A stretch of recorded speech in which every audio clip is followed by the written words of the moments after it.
Hello, and welcome to the webinar, CFO Strategies, How to Move Beyond ERP to Drive Sustainable and Competitive Advantages. My name is Eric Wallace with Argyle, and it's great to have everyone joining us today.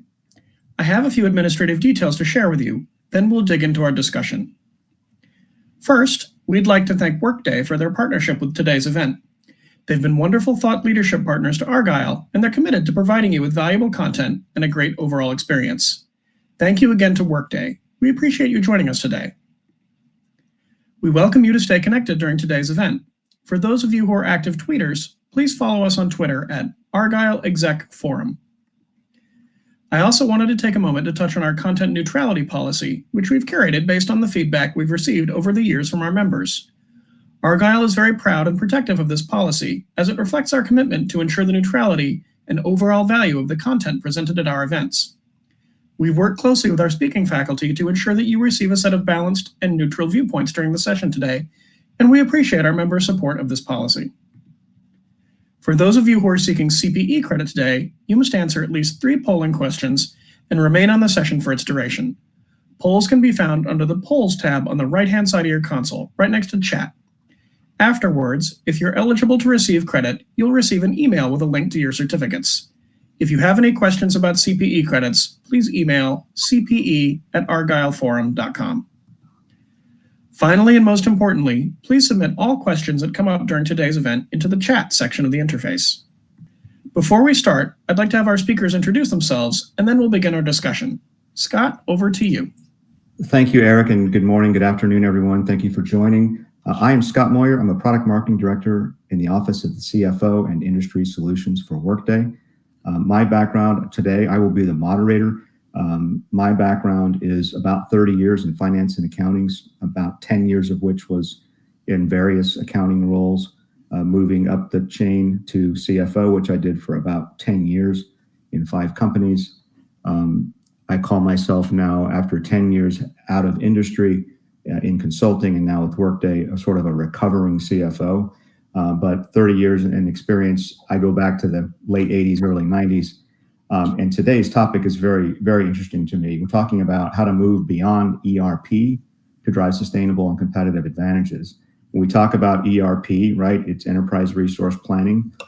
When we think about it, back when it was first built in the 70s and 80s, it was around pretty much manufacturing product-centric companies that needed to plan their physical resources. What Workday has looked at is that at 90% of the value of the S&P today is made up of intangible assets. So what does that mean in the new economy? We're going to talk a little bit about that as we go forward. But first, I'd like to introduce our special guest from Hackett, and that's Tom William, the Principal and Global Practice Leader for Finance Advisory for the Hackett Group. Tom, why don't you give us a little bit of your background? Sure. Thanks, Scott. Good morning and good afternoon, everyone. As Scott mentioned, I lead the finance advisory practice at Hackett. I've been with Hackett for about 15 years, but all told, I also have about 30 years of experience in finance and accounting. Much of that's been in professional services, but I also have spent a number of years in industry in various corporate finance and FP&A roles. Actually started my career in public accounting, and it was the big 6 at the time. Scott and I imagine there are a few others that remember when there were 6 of them, maybe a few that remember when there were 8. But I really appreciate the opportunity to be here today. Just a little bit about the Hackett Group that I think will provide context for some of the discussion that we will have. We are a global consulting firm helping organizations drive improvements in finance, HR, IT, and procurement, while we'll largely focus on finance today. But for those that haven't worked with Hackett, but may have heard of us, most know us for our benchmarking capability. And so we will be sharing some benchmark data points with you today for what we call digital world-class finance organizations. And those organizations are the ones that we have found have struck the right balance between the efficiency or the operational excellence of the function with the value that the function brings to the rest of the business. So we'll talk about value a lot as we go through the discussion today. But again, Scott, thank you very much for having me, and I'm looking forward to the conversation. Yeah, so over 60 years, and yes, I do remember the Big Eight when it moved to the Big Six. I was there when it happened, and then it moved to the Big Five, and I was with one of the Big Five. So okay, that very was good. Arthur Anderson, which caused it to go from 5 to 4. So we can talk numbers. Maybe one day it'll be the big one. Who knows? Right. Let's get into some the agenda, and then I'll turn it back over to you, Tom. So Tom's going to set the stage for us on this conversation. As he mentioned, we've got the topic around digital world-class performance is heavily linked to benchmarking. Understanding how you're doing as a finance organization relative to your peers is very important to see where you can learn and where you can grow. Our first question, as you can tell from the polling side, we'd like to do a couple of polls. We're going to start, and this is for us to get to know you a little bit. If you would tell us what level you're at. So I can see the numbers are already coming in. The question is, are you C-level, VP/SVP, director, senior director, manager, or other? This just helps us to get to know kind of what your perspective is inside the organization. We know every organization has different structures and styles. We see the numbers coming in, fair amount of a bell curve here, if you will, with directors making up the lion's share, managers, et cetera. You can all see the answers. About 65% of folks have answered this. So thank you very much. And a reminder, you do need to answer all 3 poll questions to get CPE credit. I know everybody wants CPE credit. And then we'll get into some strategies to drive sustainable competitive advantage. And at the end, we're going to have some closing thoughts and some Q&A. So if you have a question as we go, feel free to drop it into the chat, and I'll be keeping an eye on that. Where appropriate, I'll interrupt Tom and we'll dive into your question. If not, we'll save some of those towards the end if appropriate. So thank you for answering the polls. And without further ado, I'm going to turn it back over to Tom and let you take us through the digital world-class performance. Great. Thanks, Scott. So just wanted to start with a little bit of environmental context and talk a little bit about the forces that are shaping finance's priorities going forward. And I'll work from left to right. Clearly, our internal stakeholders continue to demand more from finance as well as other support functions. More analysis, more insight, better speed and responsiveness. Much of those increasing expectations have to do with the next item, which is continued market risk and volatility. I don't know in my career that I've experienced the amount of uncertainty and potential disruption that we see today when we've got inflation levels, at inflation at historic levels that many of us have never seen before or had the opportunity or need to manage through. Combine that with a pending recession, which we haven't experienced for 10 to 15 years. Layer on that some, the lingering effects of the pandemic and supply chain disruptions. The Russia-Ukraine conflict has exacerbated some of that disruption. So with all of this risk and volatility, our internal stakeholders are looking to finance to provide more nuanced insight, faster insight into what the future is going to hold and how we should respond to that. Digital transformation and the evolution in technology is certainly having a great impact on finance organizations and how we do work in the future. And we'll spend a lot of time today talking about that. We've got changing talent needs. As we continue to evolve in how we leverage existing technology as well as new technologies that are out there, as we respond to the expectations of our internal stakeholders, it does have an impact on the skills and talent that we need in our organizations. And today, in my discussions with CFOs and other finance leaders, there's been a real challenge there. And how do we develop talent with the right skills? But also, even more recently, the acquisition of talent is really challenging these days. I mean, there are more job openings than qualified candidates. Many of our organizations still have challenges with talent retention. So lots of focus in that area as well. And then finally, we have regulatory change looming. In finance and accounting in particular, that we're expecting there to be new requirements, new reporting and disclosure requirements related to ESG, just to name one example. So a lot of internal and external factors that are really forcing finance to rethink how we do work, from where we do work, who does the work, et cetera. Yeah, and Tom, I think I want to tie a couple of points you made together, right? If you sort of think about the top two, I don't know if you call those circles or boxes, but the evolving stakeholder expectations. You mentioned regulatory change with ESG. That's environmental social governance standards coming out from the SEC. The CPAs and people who went to a school for accounting didn't necessarily learn about how to report to around environmental issues or social issues or governance issues. So that is definitely going to change the landscape in terms of the type of skills we need out of finance. We're seeing a lot fewer CPAs at the top of the organization, more folks coming out of the business. The orange number 4 there, changing skills and talent needs. If you think about this, I say this all the time, but I think it's still relevant. The kids coming out of college today with accounting degrees coming into finance organizations do not remember a time when they didn't have an iPhone, and that because they were 5 years old when it came out. So that's something that older folks like us have to keep in mind. They're looking for those types of companies and software that kind of matches their experience in their digital world, right? Not the old green screen. And then the word transformation, number 3. I think that word can scare people, right? Everyone wants to transform, but nobody wants to change is my favorite quote around that one. So lots of headwinds. I guess I'm just kind of happy I'm not a CFO anymore with all this coming at you. I'll move to the next one. Excellent.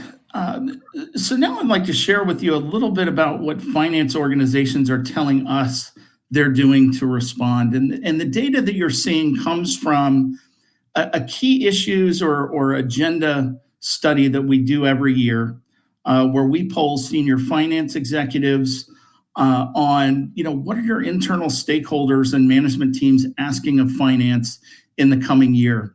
What initiatives are you launching or maybe already have in flight to respond to some of those asks? What investments are you making in technology? And this data reflects our 2022 study. We're actually getting ready to launch 2023 right now. But it's interesting to see kind of what finance organizations thought coming into 2022 was going to be most important in the context of the environmental factors we just talked about. But I'll start on the left, and these represent the top asks from the business that finance leaders told us that they were experiencing. And first is accelerating finance's digital transformation. That has jumped up in importance dramatically from prior years. I think as our businesses become more digital, finance and other G&A functions need to come along on that journey as well, in terms of how do we support a more digital business, but then also how do we transform ourselves leveraging technology. Number 2 is enhancing our role as a strategic advisor to the business. So when we think about the evolving and increasing expectations of our internal stakeholders, that's squarely aligned to that. Finance needs to play a more strategic role in guiding the organization on how to make the best strategic decisions or financially prudent decisions when it comes to what we're going to invest in and how we're going to allocate resources in the future. They're certainly looking for secure data and systems and meaningful insight coming from those data and systems, aligning skills and talent to the new requirements of the organization, and finally improving agility. And agility is it's an interesting concept, but is really meant to say, how can we respond more quickly to changing business conditions, and whether those are internal or external factors driving those changes. How do we improve our ability to respond with speed? And then if we move to the right, what initiatives are finance organizations executing or planning to launch in response to those requirements? And number one, improving analytics, modeling, and reporting capabilities. So when I think about the amount of scenario modeling and analysis that finance and FP&A organizations have been asked to do over the last 3 years, it's almost overwhelming. So we do see a lot of investment there. So organizations can do that analysis more quickly, and again respond to changes in a more sustainable fashion. Because I think we've all experienced the additional workload that's been required. There's certainly a heavy investment in automation, in some cases to potentially reduce cost. But in many of the organizations I work with, it is as much about creating capacity to spend more time in that strategic advisor role as it is taking headcount out, taking advantage of new digital technologies, and I would also add to that better leverage of technologies that we already have in place. Optimizing the integrated planning process. So again, going back to scenario modeling and helping the organization understand what the future holds and how to respond to that. So a lot of investment in, do we have the right planning events in place and the right sequencing of those planning events? Do we have the right parties internally involved and forums with which, we can make sure that finance and manufacturing and sales and marketing are on the same page. And then finally, expanding end-to-end process ownership as a way to really drive standardization across the organization in areas like record to report, order to cash, purchase to pay. So we're not just optimizing our silos in finance and procurement and HR, but we're really looking across the organization for opportunities to simplify, standardize, and streamline from front end to back end. And when you think about that in the context of the environmental factors we talked about earlier, I'm not sure we're going to see a dramatic change from last year. I think in many cases organizations are going to stay the course in driving their digital transformation, continuing to enhance finance's role as a strategic advisor. If there's any area that may reemerge as highly important, given the inflationary environment that we're in, and with a pending slowdown or recession, would be cost and working capital. Those kind of fell out of the top 10 coming into 2022. It wouldn't surprise me to see both of those reemerge as higher priorities. But that gives you a little bit of a sense for what finance organizations have been focused on to drive improvements in their organization. So Tom, as I read this, the left-hand side is kind of what the business feels like they need to be focused on, and the right-hand side is how they're addressing it. Is that the right way to read that? That's right. That's the right way to think about it. And I know they don't align one for one. It's really a very large set of issues that have to be tackled by each company. But it's interesting to me that line two, the business needs finance to act more as a strategic advisor, but they also want you to do it cheaper, right? So if you're in finance, it's sort of rock and a hard place. I have to, but I can't, right? I've got to do more with less, but I've also got to chop down all the trees. I don't have time to sharpen my saw. So I think that puts the finance team themselves in a bit of a bad spot or a challenging spot. And really the answer to that is some sort of technology answer. That's exactly right. I mean, this dual mandate, right? It does put finance in a challenging position. I think one of the things that we've learned through our benchmarking is that a lot of the things that we do to be more efficient, where we simplify and standardize work, perhaps eliminate work that really isn't driving value, and using technology to either automate processes and kind of take work out of the system, or use it to analyze and deliver better quality management information, are the same things that, allow us at a minimum to create the capacity to spend more time on the things that our internal stakeholders perceive to be higher value. We have to be smart about how we use that capacity. But on the surface, you're right. And I've had a lot of companies ask, well, gosh, how can I achieve both of those objectives simultaneously? Isn't there a trade-off that I have to make? But we'll share some data as we go through the presentation that I think will highlight, how companies accomplish that.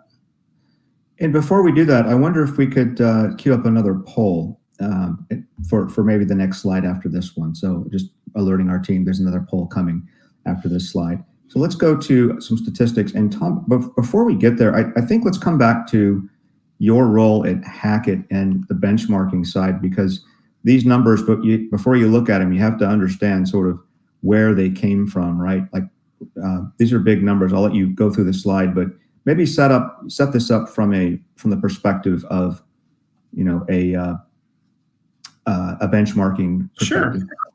Sure.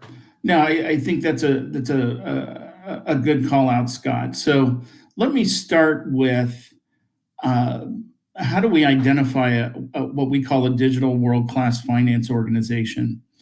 And it's an organization that goes through a benchmarking engagement with us. And as you can imagine, there's a whole basket of efficiency-related metrics, cost, productivity, cycle time, automation. But there's also a basket of business value-related metrics: quality, rework, accuracy levels, working capital levels are an important part of the equation. Maybe some more subjective questions around the role finance plays in the organization and the degree to which finance strategy is aligned with the overall business. But organizations that score in the top quartile of both of those dimensions, so I mentioned earlier, finding that right balance, are the ones that we designate digital world class. It doesn't mean they're the low-cost provider, though it is true that they have cost advantages over the typical finance organization. It doesn't necessarily mean they're the very best at everything. But in their organizations, they've found the right balance. They've made the right trade-off decisions to serve their organizations very well. And I often get asked the question, okay, I understand that they have performance advantages when you look at the finance organization in isolation. But does being digital world class really matter from a business performance perspective? And the answer to that is yes, they do. Or we've found that there's a very strong correlation to being a digital world class organization and business performance. So we did an analysis where we took our digital world class population and compared their performance over a 5-year period across a number of different financial metrics to their industry peers. So we made sure to account for any industry unique dynamics. And we found that across the large majority, there is a significant advantage, whether you're looking at margins, you're looking at return on equity, total shareholder return. You always have to be careful between, and understand the difference between direct causation and correlation. There's a whole lot more that goes into performance than just having a strong finance organization. But this does tell us that digital world-class organizations do influence performance through the knowledge, experience, and insights that they bring. They're not just an explainer of history. They really bring the insight and forward thinking to help their organizations perform better. So we share that to say, because there is investment required to become digital world class, we share this to say that there is a business performance payoff. Okay, so Tom, curious about, because benchmarking, unless you've done it, it's hard to understand quartiles and all that. How would you define companies? I see the results, which are excellent, but how would you define kind of what is a world-class business? Like, is it? I remember a firm you and I both worked at. We looked at sort of things like finance as a percentage of revenue or cost of the order to cash cycle per invoice, right? Or the time to close or the time to budget, those sorts of metrics. When you, obviously these are very financial shareholder value focused, but what makes someone stand out in Hackett's world as top quartile, let's say, for any of these? Sure. Sure. Some of the key characteristics that come out when we've identified a digital world-class organization, and what really makes them different are a few things. One, I would highlight for you that they are relentless about eliminating what I will call self-inflicted complexity. There's a lot of complexity that our organizations deal with that is just the nature of the business, that finance or any other function don't really have control over that. What products and services that we offer in the marketplace, from where do we sell those? How do we sell those?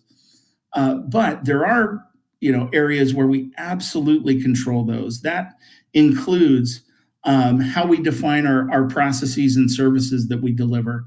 So they are relentlessly focused on how do we standardize where appropriate. We recognize that there are always going to be business unique requirements or geographic requirements we have to support, but where can we be standard? Where can we simplify? The technology we use, how do we rationalize our application portfolio so we're all using consistent tools?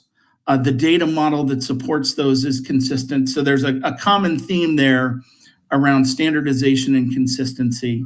Mm-hmm. From an organizational perspective, they are using organizational constructs like global business services to leverage their scale and leverage their skill. And as you can imagine, and one of the things that we'll talk about, for organizations that have managed to accomplish that, their staff mix looks very different, right? They don't have as many resources focused on transaction processing because through the standardization and simplification work and the leverage of technology, they've minimized the amount of time that their teams have to spend on transactions. And they've been able to divert that freed up capacity to serve in those strategic advisor or business partner roles, where they're generating decision support, they're driving scenario analysis for their internal customers. So those would be a few of the characteristics that I would share with you, Scott, that describe a digital world-class organization. I appreciate that, because these are good numbers, right? And so I think anyone listening is going to say, well, what do I need to do to get there? And we're going to unpack that with some strategies in just a minute. But the key observation I have, you mentioned data. And when we think about data, it's not just your father's Oldsmobile data, right? It's not just finance data anymore. The finance and IT and the whole executive suite are looking at enterprise-wide data. What's my sales, HR, operational, finance data, and how do I look at it holistically so that I can increase shareholder return, right? If almost 50% increase in shareholder return for more digitally savvy companies is a very impressive number, but it's not a return on investment from a finance transformation just inside finance. You're looking at the broader returns that you get as a company if you digitize finance, which is an important point. A lot of times it's hard to enter into a digital transformation because the ROI just from cost cutting may not be there, but you have to look broader at the overall company and shareholder value, and how could you, with better access to data, better access to information, quicker insights, quicker time to respond to external events, to adapt to things. If you have the right systems, you can adapt faster and respond quicker and fix the business where you have issues without having to wait for the books to close, several weeks after the end of a quarter to find out what actually happened in your business. So this is kind of where a little plug for Workday. We try to make it simple because every transaction has data attached to it. You can see it in real time and see what's happening to your business. So that's the kind of thing that these world-class companies need to keep an eye on. Is it's not just saving some cost in finance, it's the insights and the adaptability to the rest, what's happening in the rest of the world, all those things you mentioned previously at the enterprise level. That's right. We're going to move on to a few more statistics here, and then we're going to get into some strategies. But before we do that, we had a poll question we threw out there a minute ago around what force is having the greatest impact on your finance organization. And before we get into the business value drivers, which I think are really exciting and interesting numbers, the poll, if you look at the poll, it looks like the thing having the biggest impact on everyone is digital transformation and evolving stakeholders. That's and market risk. It's fairly well distributed, but the digital transformation as an impact is exciting to me. That means almost a third of people participating are likely going through some sort of digital transformation. And like we said at the beginning, everybody wants transformation, but nobody wants to do the hard work of change, which is required. Let me turn it back over to you, Tom. Let's talk about these business value drivers. Yeah. And so we chose to focus on business value drivers. I think, it goes without saying that, digital world-class operate less expensively, are more responsive, regardless of what process you're looking at. But we really wanted to hone in on value. And I'll pick a couple of these that I think are very interesting. So, if I start on the top left, these digital world-class organizations are 23% more likely to be viewed as a valued business partner. So by their internal stakeholders. So one of the things that we do when we benchmark an organization, in addition to collecting some of the quantitative data about their performance and their capabilities, is we ask the internal customers they support, what role do you feel like finance is playing in the organization? Are they an administrator? Are they a gatekeeper? Are they a valued business partner?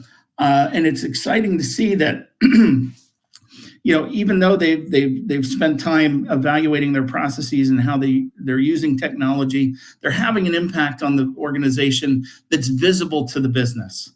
A higher degree, if I jump to the top right, a higher degree of reliability placed on the deliverables that finance is producing. In this case, we're looking at the forecast, but we could be talking about the budget. We could be talking about actuals.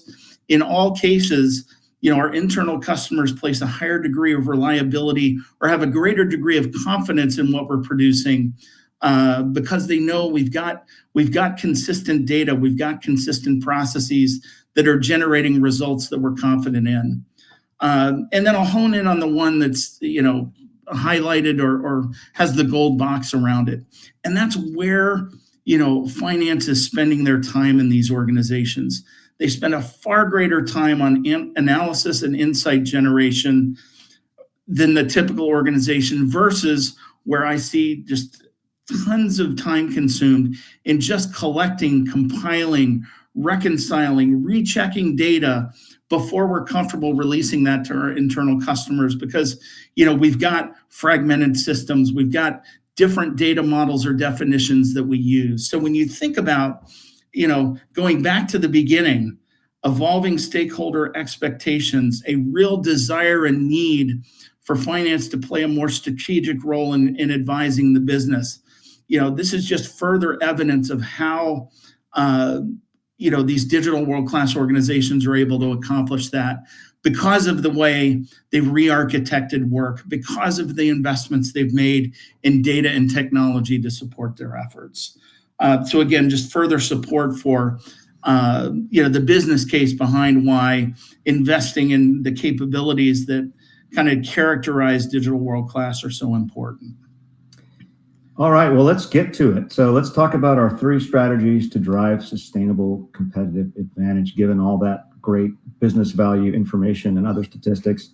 And as we go through these, I just want to point out that without any prompting, our team put digital transportation, our audience, at the top of the list in terms of what's having the greatest impact. So not surprised, lots of companies going through transformation. But when you talk about, accelerating finance digital transformation, tell me what you mean by that, Tom. Sure. Now, I'm glad you asked that question, because it is a term that gets used a lot in the marketplace, and it can mean different things to different people. So let me start with a little bit of a definition between digitalization and digital transformation. And it's great to have validation from the audience that this is such an important priority, but I see a lot of organizations have invested in digitalizing processes, which certainly drives improvement. Don't get me wrong, but it's incremental improvement. And I'll use an example. So I've got a lot of clients that look at their AP process and say, "Gosh, we've got to get rid of paper. We've got to drive more automation in this process." So they invest in, technology to convert, paper invoices into a digital format that then can be routed via workflow to, required approvers into the three-way match process, which is great, right? There's definitely benefit there. But you still have, what looks like a traditional AP process, right? You've made incremental improvements to, something that we do today. Mm-hmm. Where when I think about digital transformation, it is really about rethinking and creating new ways of doing work through the leverage of technology. And I'll use an example, the forecasting process. We are working with clients today that historically had a very bottoms-up forecasting process. Actually looked very similar to their budget, where cost center and departmental leaders were having to create a forecast account by account. And as you can imagine, that's a pretty lengthy process. Anytime you have change in assumptions or a new scenario, can be very time consuming to kind of crank that engine again and create a new version. Where we're seeing organizations go to now is that they're implementing a more top-down driven approach to forecasting, where they're using drivers and predictive analytic models to drive that forecast process. That eliminates a tremendous amount of the bottoms-up effort that had gone on previously, but by generating that forecast using operational drivers of the business, statistical relationships between changes in those drivers and financial impact using technology, their finance professionals have much more time and capacity now to work with sales and marketing, to work with operations on revenue growth, profitability, cash flow improvement strategies, instead of just cranking that bottoms up forecasting engine. So the good news is companies are starting to see the difference, right? And really embracing what digital transformation means. And you can see, almost 80% of organizations said this is a higher critical priority for our organization, and are leveraging cloud-based technologies, as well as things like advanced analytics, robotics, machine learning, to accomplish that, which could be embedded in their ERP system, or maybe separate applications that they implement. But it's really an exciting time for finance to really challenge the status quo and really drive some innovation in how they support the business. I'm glad you mentioned all those technologies, because I think for a lot of CFOs and their organizations, there's almost too much technology out there. It's getting to be overwhelming. And if I hear one more person, to tell me about blockchain and what I need to be doing, right, it can be too much. And I think what's important is to find a partner like a Workday, a vendor partner who has a roadmap to bring in machine learning, artificial intelligence, other analytical capabilities into your roadmap. So you talked about, leveraging ERP providers. We call ourselves Enterprise Management Cloud because we've moved beyond ERP to to a more enterprise view of how you manage your business, not just how you resource plan. And so when we think about that, and we think about Workday, and you mentioned Workday Adaptive Planning, right in the name of that product is adaption. The ability to adapt and evolve as things change. Budgeting can no longer be a 6-month process that goes out the window after January of 2020 when a pandemic hits, right? You've got to have continuous company-wide planning. Everybody, not just finance, needs to be engaged in that. And so we're seeing shorter cycles. We want to use the machine learning. We want to use the technology to be able to do business drivers and quickly reforecast in the boardroom, right? We don't need to rely on spreadsheets and people going away and spending all weekend trying to pretty up all the numbers that just changed. That's non-value added. Let's leverage the technology to do the business drivers that then do all the calculations for us, so we can focus on what's really happening out in the real world and go to that, instead of that annual planning process, a continuous planning that's almost like a rolling estimate, if you will, of the future based on the latest business inputs and things that are happening out in the market. Glad you mentioned that. Okay, let's kind of get into a little bit more detail on this first strategy around investing in finance transformation. Yeah, I wanted to highlight this just to provide some guidance on how to go about doing this, and in evaluating organizations that have been successful to date in their digital transformation efforts, started with a strategy, and it can be so easy, as Scott mentioned, with all of the technology options that are out there. In absence of a strategy, it can be very easy to find yourself in a position where, gosh, I've got half a dozen different tools all designed to do the same thing. So it's very important for finance organizations to lay out, what is our vision and strategy as a function for how we're going to support the business. But then what are the digital capabilities and the technology needs that we have to execute that strategy? How are we going to digitally engage our customers in the marketplace?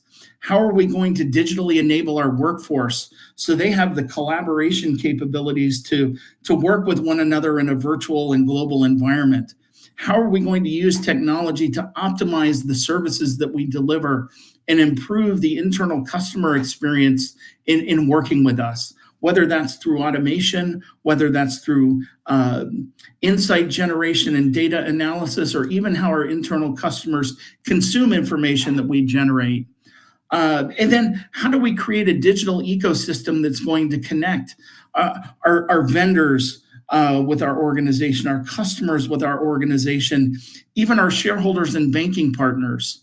And then what cuts across all of that is how are we going to drive analytics across all of these? So we're helping not just finance, but how are we arming the enterprise with the information and the insights that they need to make decisions more quickly and based on more data-driven decisions.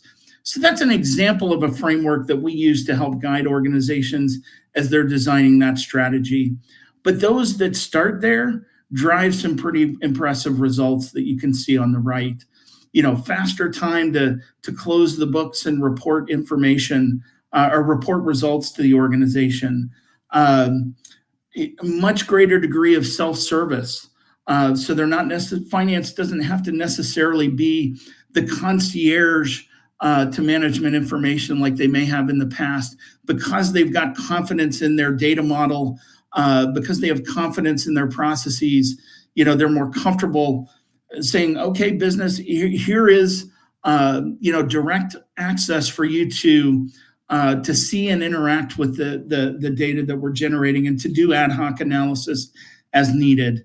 And as we mentioned, they're far more automated. So in the example of journal entries, for example, manual journal entries are truly an exception in these organizations versus just kind of being the rule that we repeat, month after month, quarter after quarter.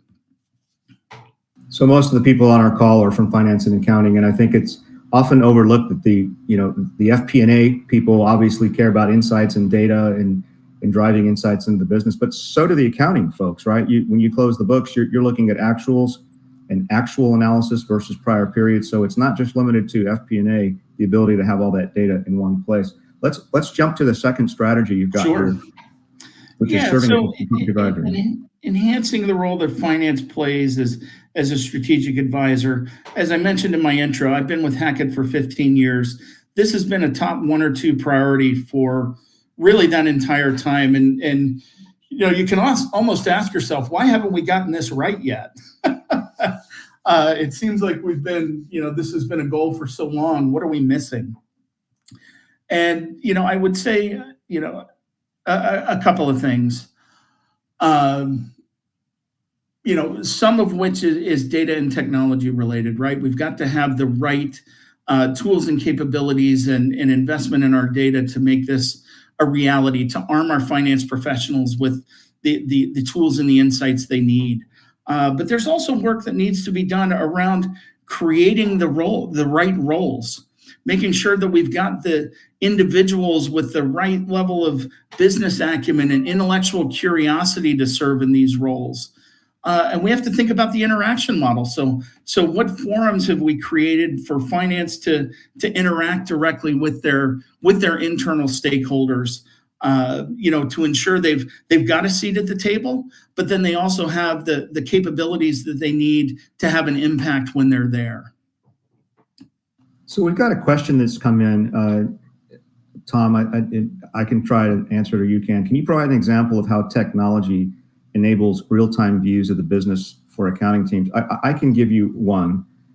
If you think about every transaction that comes in, let's say revenue, sales transactions or expense transactions, we all know that there's the accrual part, and you have to do your estimates to close the books at the end of the month, end of the quarter, to make sure that everything is accurate. But in the middle of the month, you can look at directionally correct information, which makes people that are CPAs very nervous when we say this. But you can look at receipts coming in, you can look at expenses going out, and get a flavor for what's happening in the business at a macro level. I've seen companies do weekly P&Ls as an example. And what it does is it provides an early warning system to the executive team. Let's say your revenue just drops in the first, on Wednesday. You may want to investigate what really happened there. And I've seen this in my old companies, where you could quickly go, because you have an early warning system of a weekly P&L. But you don't even need a weekly P&L with Workday. You've got work tags that tag everything you're doing gets tagged with a reason code or some sort of a key, right? What was it? What category was this? So because every transaction is in an object data model, you have access to it the minute it happens. So you don't need to wait till the end of the month to close the books. You can see on a daily basis what's happening in your business. So that's one example. I don't know, Tom, you have another one? Yeah, no, I think the examples that I have are very consistent with what you shared, Scott. And, I do have clients that, either through kind of their core applications, or, through an analytics application, they have that real-time access to transactions as they're occurring. They don't have to wait for subledgers to close and upload to the GL. They've got real-time ability to interact with that data. All right, let's jump to kind of some specifics around the people side of this, because this is where I think most folks are going to be interested to see what's happening in terms of you mentioned transactional. Let's talk about this a little bit. Yeah, sure. So one of the things I mentioned that is key to our enhancing our role here is having the capacity to do it. This data comes from our benchmark, where we've looked at the resource allocation to transactional processes, and this would include your AP, T&E, AR, credit and collections, general ledger accounting, versus specialists, which includes compliance and controls, tax, treasury, some technical accounting, versus planning, forecasting, and analysis, which would include corporate FP&A, but then also your business unit facing finance professionals, and then management and administration. And we look to see, what does that resource allocation look like in a digital world-class organization versus a typical finance organization? And you can see that, there's been a pronounced shift away from transactions that, I mentioned through simplification, standardization, automation. They've been able to minimize the amount of time they have to spend on transactions, and really redivert some of that capacity to specialists in planning, forecasting, and analysis activities. That's really important, a really important concept behind being able to divert more of our resources to decision support and insight generation. Now, I also mentioned it's important to make sure you've got the right individuals in those roles and have defined those roles appropriately. But a first step is really creating the capacity in a lot of organizations. Yeah, so Tom, you and I talked about this before. Traditionally, I've been in consulting or in and around it for 30 years, right? Even 30 years ago, we talked about the pyramid, which is transactional at the bottom, sort of controls reporting in the middle, and then at the top is that core insights. Yeah. And you had people that were just hired that way, and sort of your MBAs, et cetera, would be at the business intelligence top of that pyramid. What I've noticed, we did some work at PwC around the study of job postings for the FANG companies. So your Googles, your Facebooks, those big companies that everyone knows about, Amazon, Apple, et cetera. And what they're hiring for is actually more than 50% is in that at top of the stack, right? So more of the planning, forecasting, insights, much less transactional. And so it doesn't mean that every company is going that way, but we looked at that as a barometer of things to come for all industries. Whenever the high tech companies go a certain direction, it's worth paying attention to. So they're trying to remove as much as the transactional layer, make it more about insights, et cetera, which kind of brings us to our third strategy, which is around how do you secure your finance data and turn information into actionable insights. So how do you give your team the ability to bring those insights? I'd love to hear your thoughts on that. Yeah, no, that's right. And this kind of is kind of what brings this all together. We certainly need to secure and protect our data. And while typically, you would think that's an IT responsibility, and in many respects it is, we as finance professionals at least have to have an awareness and ability to recognize issues when they come. I read some statistics that early on in the pandemic that said AP was under attack almost as much as any other function in the organization. With phishing attacks or others that were trying to gain access to our systems. So certainly there's an awareness, but I really want to focus the conversation on translating information into insight. And one of the things that we'll share in a minute is a framework that we've developed to really help organizations think about analysis and insight generation as a process. It doesn't always feel like that, but there is. If you really think about it, there is a process to it. And we need to think about, how can we optimize that to ensure that we're delivering the right information to the right individuals in the organization as quickly as we possibly can. Oh, and by the way, having the ability to ensure that, we maintain clean and consistent and commonly defined data. So there's no debate around, where your data came from versus mine, or how you define something versus how I define something. It really is kind of the glue that makes the first two strategies possible. Right. I mean, that we're getting some questions in, and I'm going to try to answer them in a macro way, but we'll come back to them time permitting. When you think about data and analytics and being able to drill down, the technology that exists today, Workday, for example, allows you to drill down from your inbox, right, down to if you're a cost center manager, you can drill down into your expenses, and you can do it all in one platform. So gone are the days where you have to log out of one system and go into another one and go down a rabbit hole looking for an answer to a question. What we've developed is the ability to keep your train of thought on one screen. So you're able to see multiple windows open as you go deeper and deeper into asking for a question. You're looking for, let's say, an expense was out of variance. You can go all the way down into the PO, down into the details of the journal entry, whatever you need, however that was created. And that's important because when you want to get real-time insights, you've got to act quickly. You got to see it in real time, drill down without losing your train of thought. In our ADHD world, it's so easy to get lost and then forget where you were going with this question, right? Our technology enables to put it all in one place. But you got to start with the data, and you have to think about your entire data model, thinking with the end in mind. What is it you want to accomplish as a team? What KPIs do you want to drive the business? And then working that back into your foundational data model before you even consider the cost of a new software or a transformation effort. Step one that Workday's services team would come in and say, let's look at your foundational data model, and then let's work with the end in mind and work backwards into the data you need. That's how you drive insights and make them actionable. We'll go to the next slide because we're running out of time here, but we do have a couple of questions, so we're going to try to get to those. Go ahead. Okay, I'll go through this relatively quickly, but Scott, I'm glad you brought up the point about drill through and drill down capability, because I've worked with a lot of organizations where to answer a question, you have to have a report. Well, no, not really.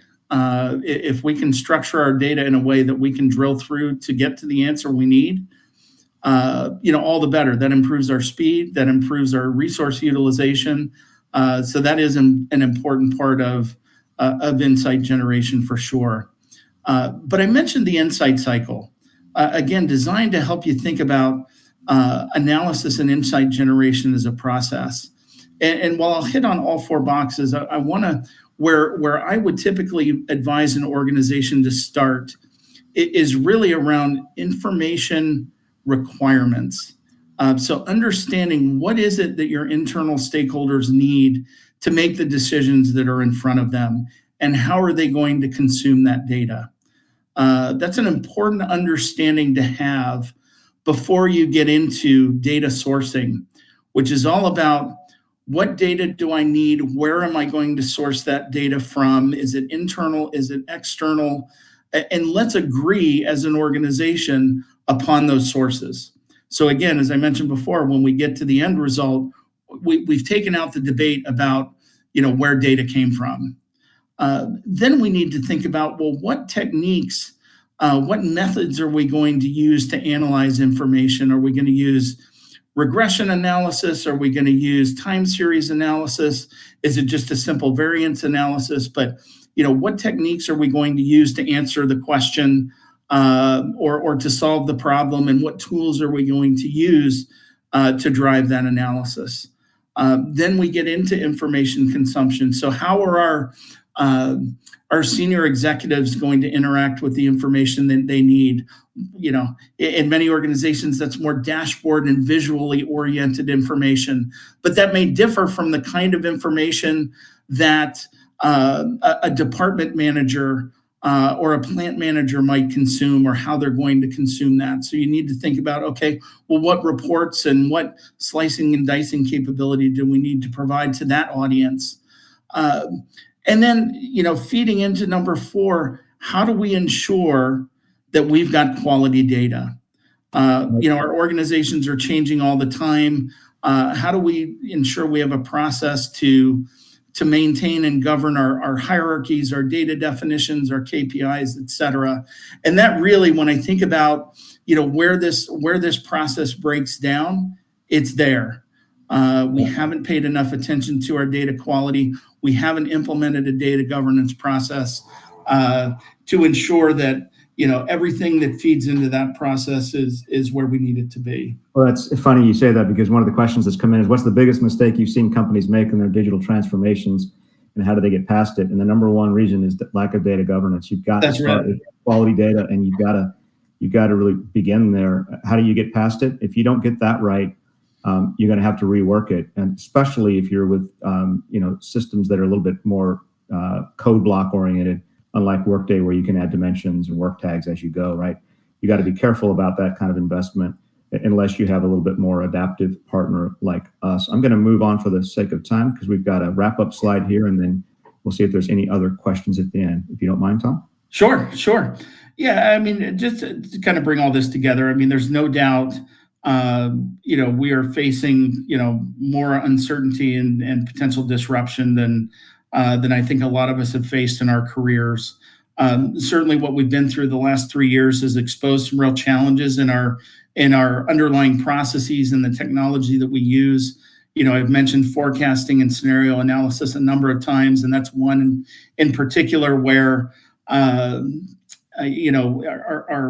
our capabilities have been exposed a little bit, given the amount of scenario analysis we need to run, and, the different forecasts we need to provide. We've got to have more sustainably executable processes that are more efficient and more effective than we've had in the past. But, the good news is we're not starting from scratch. I mean, the research that we've done into these digital world-class organizations have helped us understand what practices really make a difference, and have kind of laid out that roadmap that we can all learn from, and leverage those proven practices and emerging practices, as we respond to what our businesses are asking for. And really, at the core, the foundation of that improvement journey is technology and digital transformation.